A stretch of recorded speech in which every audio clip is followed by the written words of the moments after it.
भगवान पिता रात्रि शरदोत्फुल्य मल्लिका वीक्षरन्तुं मनश्चक्रे योग मायामुपाश्रितः।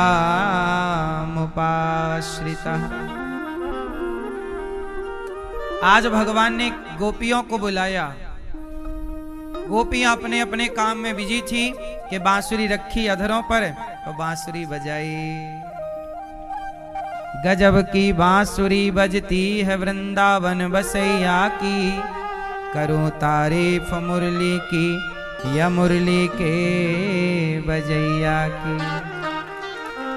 जहां चलता ना काम तीर और कमानों से, वहां बातें होती मुरली की तानों से।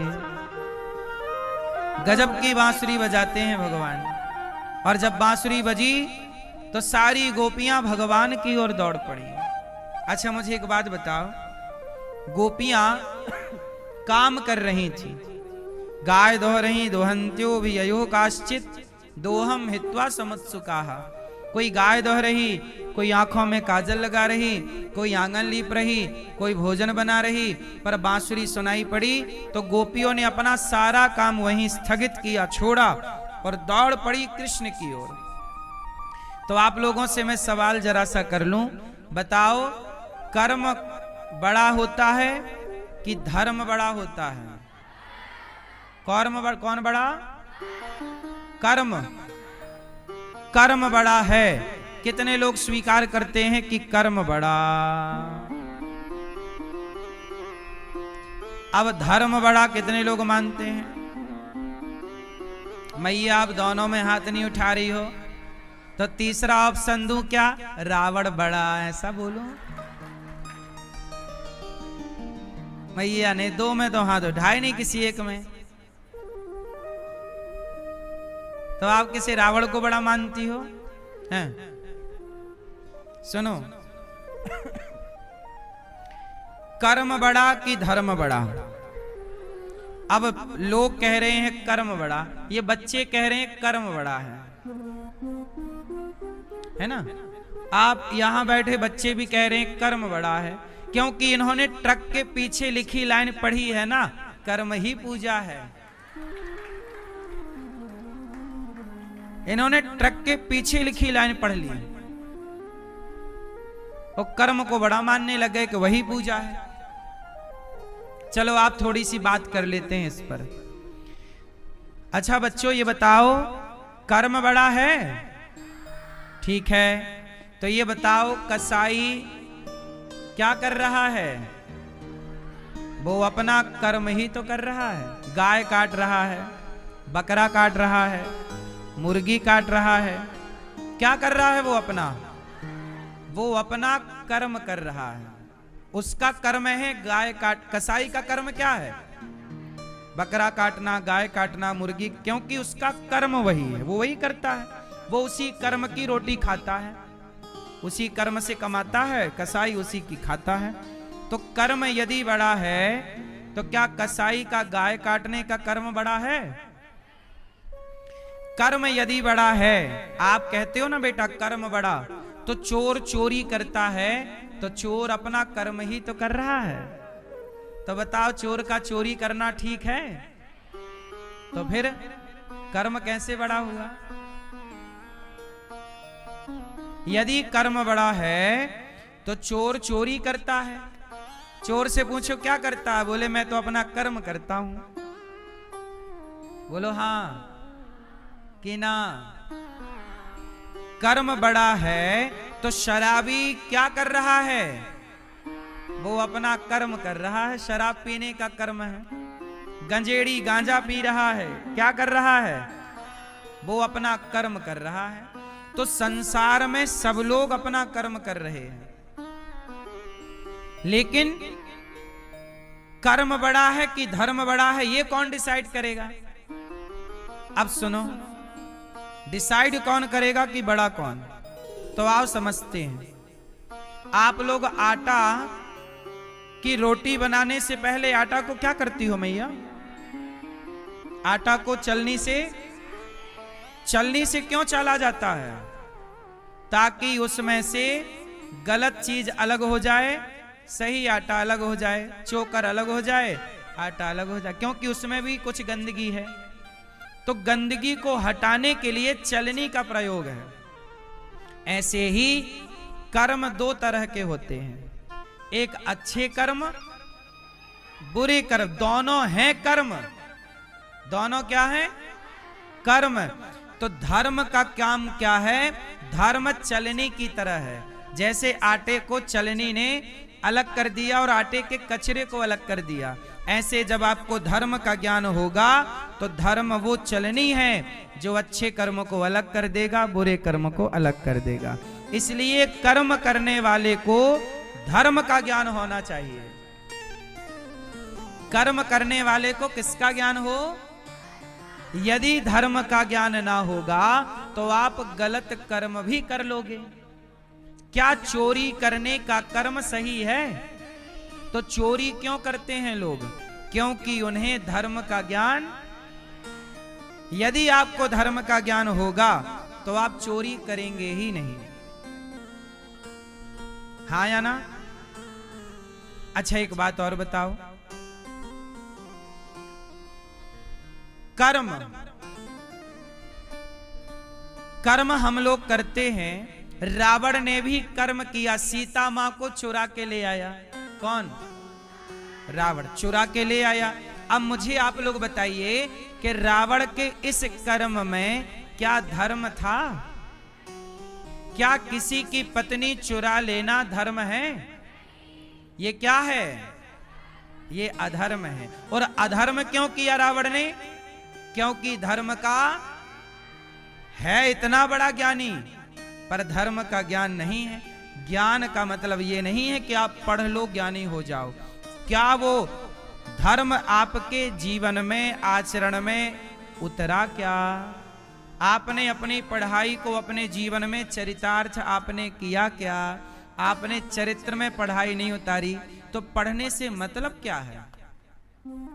रावण इतना बड़ा विद्वान है, क्या रावण को यह बात पता नहीं थी कि पराई स्त्री को स्पर्श करना, चुराना, उसे जबरदस्ती उठा के ले आना ये पाप है? क्या रावण को यह बात पता नहीं थी? पता थी, फिर भी चोरी किया तो सजा मिली, सर्वनाश हुआ। इसलिए धर्म सबसे बड़ा है। धर्म का ज्ञान होगा तो आप किसी पराई स्त्री को देखेंगे ही नहीं। पराई स्त्री को देखेंगे तो माता के रूप में, बहन के रूप में, बेटी के रूप में। आप गलत नजर से पराई नारी को नहीं देखेंगे यदि आपको धर्म का ज्ञान है तो। और धर्म का ज्ञान नहीं है तो आप अपनी बहन को, बेटी को, अपने घर की बहन बेटी को भी आप गलत दृष्टि से देख सकते हैं यदि धर्म का ज्ञान नहीं है तो। बात सही है कि गलत है? इसलिए कर्म करने के पहले किसका ज्ञान हो? इसलिए धर्म युक्त कर्म ही श्रेष्ठ है। यदि आपके कर्म में धर्म नहीं तो आपका कर्म कभी आपको श्रेष्ठ गति नहीं दे सकता। कर्म से ही पाप होता है और कर्म से ही पुण्य होता है। आपने किसी को रोटी दी तो कर्म ही तो किया। आपने किसी को रोटी खिलाई, पानी पिलाया, किसी को कपड़ा दे दिया आपने, किसी के पांव में चप्पल नहीं थी, चप्पल पहना दी आपने। कोई बाप अपनी बेटी का विवाह नहीं कर पा रहा था, गरीब बेटे परिवार था, आपने उसकी बेटी के विवाह में कन्यादान ले लिया, 2, 5, 10 हजार का सहयोग कर दिया। तो आपने कर्म ही तो किया। क्या किया? लेकिन आप जब कर्म किए तो वो कर्म क्या बन गया? पुण्य। कर्म ही किसका रूप लेगा? हाँ, लेकिन जब आप किसी को गला दबाते हैं, किसी को डंडे से मारते हैं, किसी को गाली देते हैं, किसी की थाली से रोटियां छीन लेते हैं, किसी के पेट पर लात मारते हैं, तो आप ये कर्म ही तो कर रहे हैं। तो ये कर्म आपको क्या देगा? पाप। एक कर्म पुण्य बनता है और एक कर्म पाप बनता है। अब आपको डिसाइड करना है कि पाप करने वाला कर्म करें कि पुण्य करने वाला कर्म करें, क्योंकि आपका किया गया कर्म आपको वापस मिलेगा, पाप बनकर या पुण्य बनकर। मिलेगा कि नहीं? आपका किया ही तो आपको भोगना पड़ता है। आप जो करेंगे अच्छा या बुरा, अच्छा जो भी करेंगे वो कर्म करेंगे। अच्छा करेंगे तो भी कर्म कहलाएगा, बुरा करेंगे तो भी कर्म कहलाएगा। एक कर्म आपको पापी बनाएगा और एक कर्म आपको पुण्यात्मा बनाएगा। अब आपको पापी बनना है कि पुण्यात्मा? इस संसार में आप क्या कमाने आए हो? या तो आप पाप कमाओगे या तो आप पुण्य कमाओगे। इस संसार में कमाने के लिए तीसरी कोई चीज नहीं है। या तो आप पाप कमाओगे गलत काम करके, या भला काम करके क्या कमाओगे। इसलिए मेरी मां, जरूर ये विचार करो कि आप जो कमा रहे हैं वो क्या है। इसलिए एक डाकू था। वो डाकू रास्ते में जो गुजरे रात को उसे लूट लेता था, सोना, और कोई यदि उसके साथ हाथापाई करे तो मार देता था। कई बार उस डाकू ने छोटे छोटे बच्चों को मार दिया, छोटी छोटी लड़कियों को मार दिया, माता पिता को मार दिया, बूढ़ों को मार दिया, साधु संतों की गर्दन काट दी। किसके लिए? उसे पैसा चाहिए था ना, लूटता था, लुटेरा था, डाकू, सबको लूटता रहता। एक दिन क्या हुआ कि वहां से नारद जी निकले, नारायण नारायण। तो नारद जी ने, उसने नारद जी को भी पकड़ लिया, चलो तुम पैसे लाओ। नारद जी बोले मेरे पास तो कुछ नहीं है। तो नारद जी ने कहा कुछ नहीं है? तो उसने कहा कि तुम्हारे पास है, तुम हमें दे नहीं रहे हो।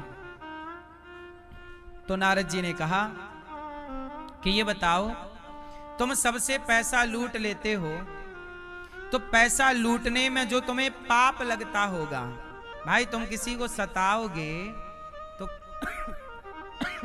पाप है कि पुण्य?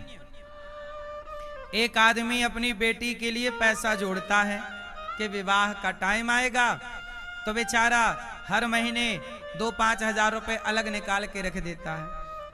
अब शादी के टाइम तक उसके पास एक, माना कि 2 लाख रुपए इकट्ठे हो गए, किसी के पास, गरीब आदमी था, 2 लाख रुपए इकट्ठे हैं, चलो अब बेटी का विवाह करेंगे, अगले महीना बेटी का विवाह है, और उसके 2 लाख रुपए बेटी के लिए रखे हैं। वो तभी कोई आए और चोर उसके पैसे चुरा के ले जाए, तो बताओ वो बाप हंसेगा कि रोएगा? अब सोचो कि आपने उसकी सारी कमाई समाप्त कर दी, लूट ली। ये सबसे बड़ा पाप है। तो नारद जी ने कहा कि डाकू, तुमने ना जाने कितने माँ को, बाप को, बेटियों को, बच्चों को मार डाला पैसे के लिए। ये बताओ, तुमने जो पैसे कमाए वो तो पत्नी को, परिवार में बांट दिया, पर जो तुमने पाप कमाए हैं मार मार करके, वो पाप किसे बांटोगे? तो उस डाकू ने कहा कि मैं ये पाप अपनी पत्नी को बांटूंगा, क्योंकि मैंने पैसा भी पत्नी को बांटा है, मैंने सोना भी पुत्र को दिया है, तो पाप भी पुत्र लेगा। तो नारद जी बोले जाओ अपनी पत्नी से पूछ के आओ कि वो तुम्हारा पाप लेगी क्या। बेटे से पूछना कि तुम मेरा पाप लोगे क्या। तो वो डाकू अपने लोगों से बोला कि तब तक बाबा जी को पकड़ के रखना, मैं पूछ के आता हूं। तो डाकू चला और डाकू ने जाके पूछा अपने पत्नी से, अरे सुंदरी सुनो। पत्नी बोली क्या लाए हो? तो डाकू बोला कि लाया तो अभी कुछ नहीं हूं, पर एक बात बताओ, तुमने मेरा सोना तो ले लिया जो डाकू मैंने चोरी की, तुमने मेरी चांदी ले ली, पैसा, ये बताओ कि जो मैंने पाप कमाया है, सैकड़ों लोगों की हत्या की है तुम्हारे लिए, क्या वो पाप तुम लोगी? पत्नी बोली, स्वामी मैं चाह लूं तो भी मैं आपका पाप नहीं ले सकती। आप अपना सोना मुझे दे सकते हैं, पैसा मुझे दे सकते हैं, पर आप मुझे कभी अपना पाप नहीं दे सकते। स्वामी मैं चाहूं तो भी आप नहीं दे सकते और मैं नहीं ले सकती। पुत्र से पूछा कि बेटा तुम मेरा पाप भोगोगे? बेटा बोला, पिताजी क्यों भोगेंगे, आप भोग लेना, हमें तो पैसे दे दो। अब उसकी आंख खुल गई। वो संत जी के पास गया, चरणों में गिरा, महाराज मेरा धन तो सबने ले लिया पर मेरा पाप कोई लेने को तैयार नहीं है। तब नारद जी ने कहा कि तू अब भगवान की शरण में चल। और वही डाकू को नारद जी ने कहा कि तू राम राम जपना, और राम राम जब जपा तो वह डाकू सारे पाप से मुक्त होकर के बड़ा पुण्यात्मा हो गया।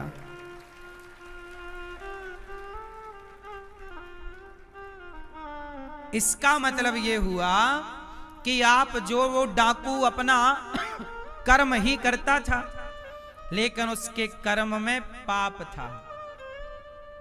डाकू लोगों को मारता, उसका कर्म था ना, काम था, लेकिन उसके कर्म में क्या था?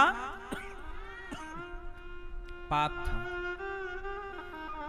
ये दास अनिरुद्ध भी कर्म करता है। मैं माताओं के पांव दबाता हूं, माओं के लिए दवाइयों की व्यवस्था करता हूं, माओं के लिए कमरों की व्यवस्था करता हूं, माओं के कमरे में एसी लगाने की व्यवस्था करता हूं, गद्दे तकिया बेड अच्छे से अच्छा माओं को मिले, माओं को भोजन अच्छे से अच्छा मिले, इसकी व्यवस्था करता हूं। कोई माँ अपने से नहा नहीं पाती तो उनके लिए महिला कार्यकर्ता को, माँ को नहलाने के लिए, उनके कपड़े धुलवाने के लिए लगाता हूं। तो मैं भी कर्म करता हूं, पर मेरे कर्म में बताओ पाप है कि पुण्य है?